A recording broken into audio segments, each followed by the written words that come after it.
on, guys? Bo Joey 672 coming to you guys over there right now. So I want to go over Pro Football Focus, okay? Don't really go over this too much. I like hearing the positive and negative things about our team with Pro Football Focus. I kind of look at that sometimes, see how it is. So I want to go over defensive end Daeshon Hall. PFF has Daeshon Hall as the top defensive end, highest graded defensive end within these first two preseason games. I thought maybe the first game against the Tennessee Titans, he was just having a lucky game. It looked like he was shining a lot. He was getting to the quarterback. He was getting pressure.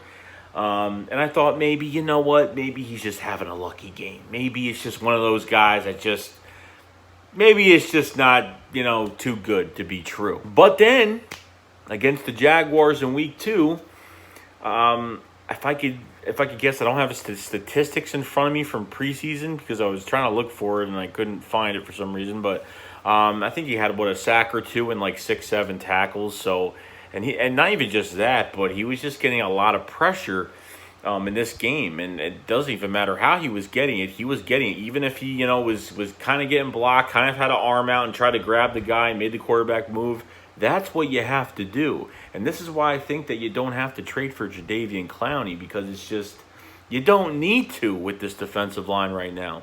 You're already stacked at defensive end as it is in front of these young guys with Derek Barnett and Vinny Curry. You really don't have to do stuff like that. You don't have to go out and spend big money. You don't have to make a big contract for no reason. You got stuff that, will help. These young guys will help, okay? And that is, he was graded from PFF 95.4 rating, which is 30 points more when he was cut by the Carolina Panthers, okay? So he's turned into an even better player now than he did when he was with the Panthers in, 2018? So I just want to go over, because I never really know where Daeshon Hall came from. So I have some dates here of the transactions of what happened. So he was on the Carolina Panthers in 2017, May 5th. He signed a 4-year deal with the Carolina Panthers. He was waived September 1st, 2018. He was waived. He was released. And then September 6th of 2018, the San Francisco 49ers added Daeshon Hall to their practice squad. September 25th of 2018, just like two and a half weeks later, the Houston Texans signed Daeshon Hall. And then October 20th, of a month later, he was released by the Houston Texans. And then October 23rd, the Texans added Daeshon Hall back to practice squad.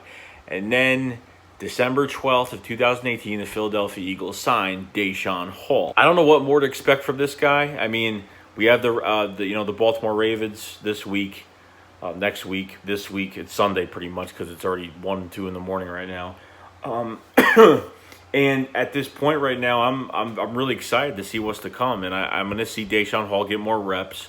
And if you want to talk about other guys like Josh Sweat only has a 70 rating, 7.0 rating from PFF. Josh Sweat is actually doing pretty damn good, okay? He's not making a lot of plays like Daeshon Hall is, but he's getting pressure, so that's a good thing. I just want to see a lot more. I want to see a lot more from all these guys, like Sharif Miller, Kasim Edebali. I think Kasim Edebali is not even going to be on the team. And Eli Harold, that we traded Ryan Bates to the Buffalo Bills to get Eli Harold, another defensive end, and he didn't really do much. It was his first time back, with a new roster, new team.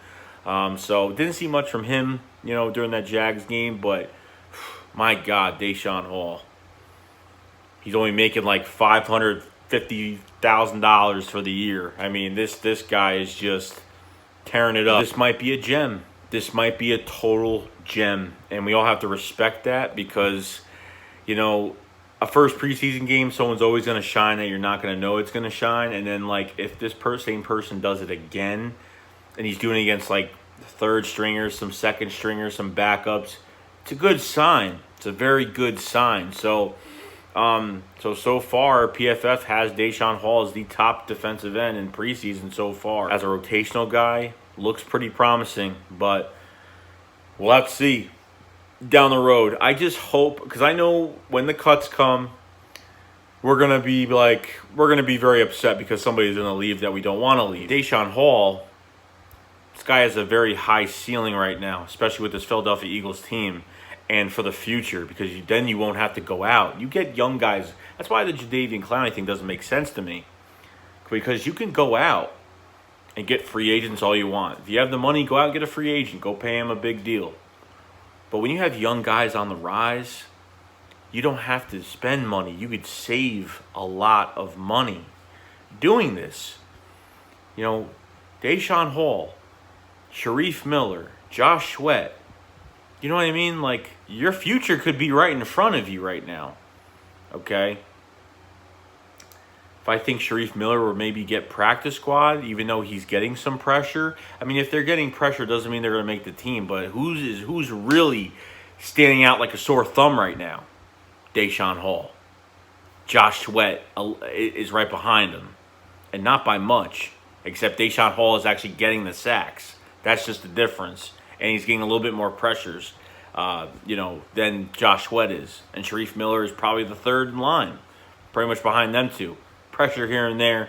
Not making a huge impact, but not bad. That's why I was kind of saying with Sharif Miller, kind of probably give him, a red shirt this year. And let him learn. And let him learn the NFL life of being a defensive end and being with the guys. And, maybe he's not ready this year. But still getting pressure in preseason. But Daeshon Hall, the league could have someone real dangerous on their hands in this rotation for this defensive line. And it's less money we have to spend, and we don't have to go out and get all these pass-rushing free agents all the time. And, sooner or later it's got to stop, because then you start paying guys, and then, you can't do it. Unless guys are coming here for cheap, which Howie Roseman has done this very successfully. You could do it that way. But Carson Wentz just got paid. Fletcher Cox is the second highest paid guy on the team. Malcolm Jenkins probably going to get a contract soon. Just got to face the facts that you could have something right here. You could have you might right now you probably have found a gem. And the only thing, I think he's only had one injury, which says October 6th of 2017 with the Carolina Panthers, he went on IR. So he must have played a little bit in 2017 and then went on IR. And then I guess he never came back. I guess the Panthers gave up on him, so they let him go. And that was pretty much his only injury. Don't know what it is. Doesn't say what the injury was. Just says he was waived, or he was put to IR. And then later he was released. So before the 49ers picked him up and put him to the practice squad. So maybe he's becoming that player that he should be right now. And, Brandon Graham is a perfect example. He did not do a damn thing. He was drafted very high. He did not do a damn thing early in his career. And some guys play better between 28 to 30, 28 to 31, 29 to 34. Some guys just play better in their prime, the prime of their career. Sometimes it just happens. But this is looking really good, guys. So let me know what you guys think. I'll see you guys later. Shakes caught up. Fly, fly.